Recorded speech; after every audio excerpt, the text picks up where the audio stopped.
Hi నమస్తే. ముఖ్యంగా ఈరోజు నవంబర్ 29 కేసీఆర్ దీక్ష చేస్తేనే తెలంగాణ రాష్ట్రం ఏర్పడిందని చెప్పుకుంటున్నారు బీఆర్ఎస్ వాళ్ళు.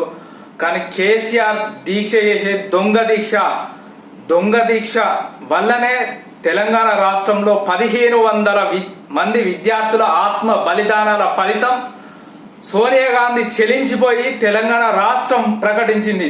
సోనియమ్మ తెలంగాణ రాష్ట్రం ఇయ్యకపోతే కేసీఆర్ లాంటి వ్యక్తులు లక్షల మంది కోట్ల మంది వచ్చిన తెలంగాణ రాష్ట్రం వచ్చేది కాదు.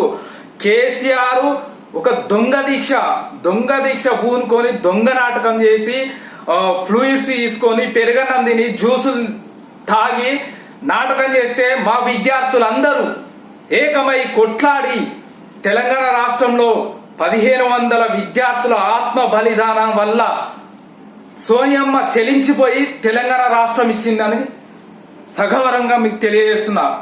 సోనియమ్మ లేకపోతే తెలంగాణ రాష్ట్రం లేదు, వచ్చేది కాదు.